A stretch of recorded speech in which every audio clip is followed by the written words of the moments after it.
that all men have inalienable rights to think freely, to talk freely, to write freely their own opinions, and to counter or utter or write upon the opinions of others. This is from the Creed of the Church of Scientology.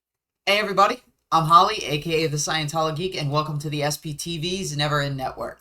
I am here today to bring you the 19th episode of going over the student hat. I'm sick of this as hell by now, and we don't actually have that much left. We're going to be reading the last 4, 5, 6 pages or so of this technical bulletin that I've been working on for the past three-ish videos.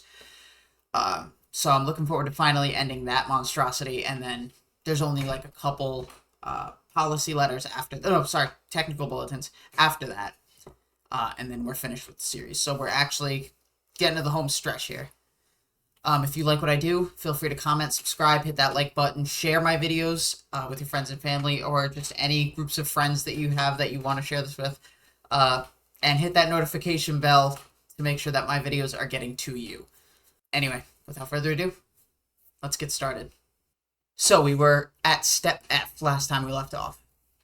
The student hesitates or pauses while he is reading or begins reading more slowly. Example, the page says, the sun was shining on the flowers. The student says, the sun was shining on the flowers. The word clearer says, that's it. What word or symbol was misunderstood just before that point? The student very carefully looks back over the page, but he can't find any words he doesn't understand. The word clearer says, okay, I'll spot check you.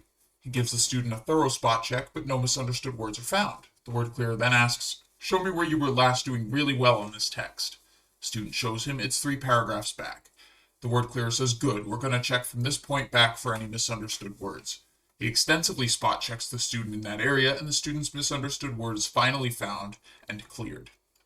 G, the student frowns, looks uncertain, goes stiff, or in some way shows a lack of comprehension. Example, the page says, the family ate dinner together every night. The student says, the family ate dinner together every night. While the student is reading, there is a slight look of uncertainty on his face. The word clearer says, that's it. Look over this section you've just read and tell me what word or symbol has been misunderstood. The student says, but why'd you stop me? The word clearer says, you were looking uncertain as you read that last sentence.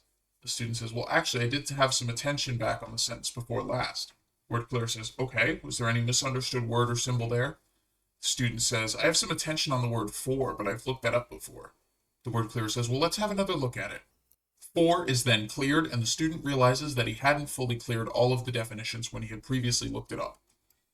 H, the student tenses his body in some way. This could be tightening his grip, squinting, tensing his jaw, jerking his body, stiffening any body part, etc.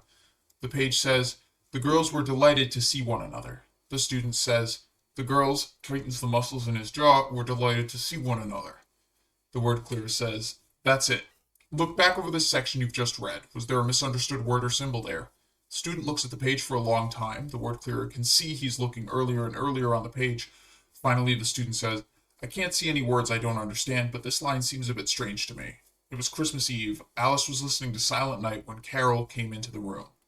The word clearer says, all right, let's do a spot check in that area. What does Carol mean? The student says, that's a girl's name. The word clearer says, good. What do the quotation marks show in that sentence?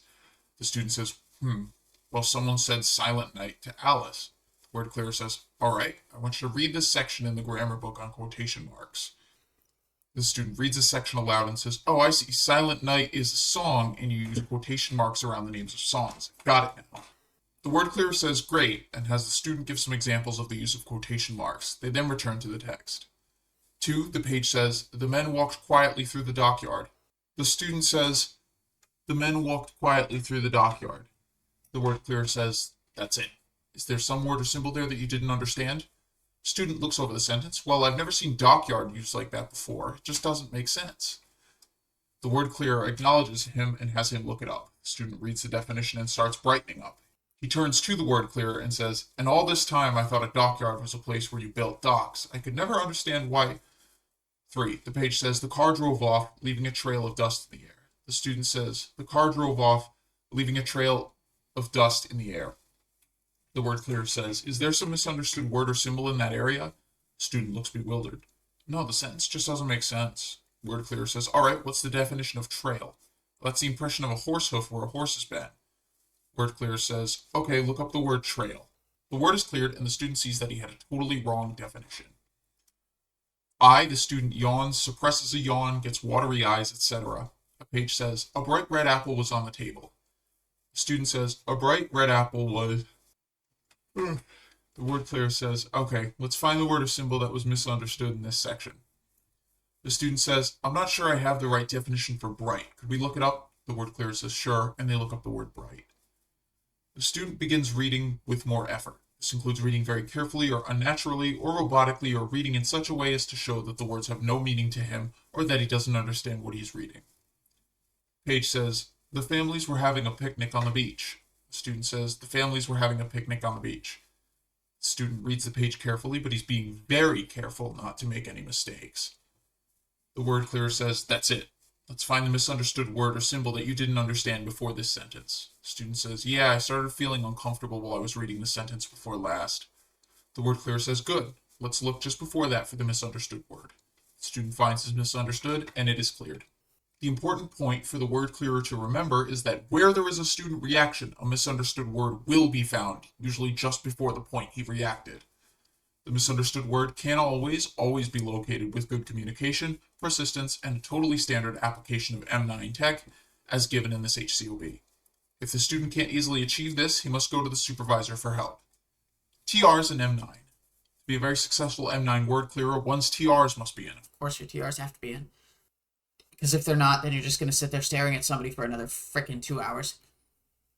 One has to be able to TR3 the question. So TR3, for those of you who either don't know what the TRs are or who forgot which TR was which, TR3 is the repetitive question.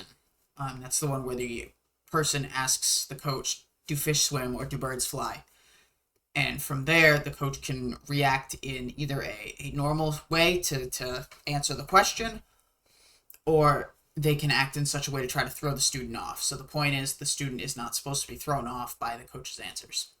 One has to be able to TR3 the question and get the actual misunderstood, yet at the same time, one should never go robotic or rote on the Method 9 procedure. For example, it may happen that halfway through a sentence, the student stops, smiles, and continues on. Upon questioning, you find that a bulletin he has read many times before is now finally making sense. You wouldn't then ask him for his misunderstood. Just acknowledge his win and carry on with your word clearing with your TRs in and your application of this bulletin 100% standard. The wins and gains of those you word clear will by no means be slight. Quarrels or upsets. It occasionally happens that the students doing the word clearing get into a quarrel or upset. If this happens, you know that one of two things has happened. Either misunderstoods that were really understood were forced off on the student, or actual misunderstoods were not detected and were passed by. One, if this happens, you can clean up any falsely looked up words by asking him if he was made to look up words he understood. If this is the case, the student will brighten up and tell you the word or words he was wrongly made to clear. This done, the M9ing can resume. If the above doesn't handle it, then one knows what misunderstoods have been missed. Have the twin who is doing the word clearing taken back to when he was last doing well, and then come forward in the text, M9ing as he goes, picking up the missed misunderstoods. It'll usually be found that several misunderstoods have been missed, not just one. Yeah, because you're never going to go through and just word clear and have one misunderstood. Usually Scientologists can find quite a few. Find, I should say in quotes, not that they actually find anything. Worksheets. Worksheets are a written record of the word clearing session. They contain the student's name, the word clearer's name, the date and the name or title of what's being word cleared. The word clearer keeps worksheets during the word clearing session and writes down which words have been looked up and cleared, and any other important information concerning the word clearing. Worksheets are stapled to the student's exam form when word clearing is complete. They are filed in his PC folder. So not only in your PC folder are you getting any of the confessions you made while in a sec check or anything you've said in auditing or what's been done to you, they also have to friggin' put these worksheets in your PC folder too. I did not know this, and this is actually really weird to see. It's like, imagine just going through therapy, not therapy, I'm sorry to say that, but like processing, worksheet.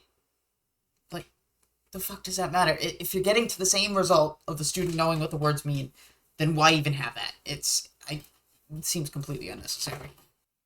Teaching the student to do Method 9. This is done using this HCOB or the M9 picture book, which will be issued in due time as part of a special course. This is a simple picture book which is handed to the student. He goes through the book and then does some M9 drilling as contained in the back of it.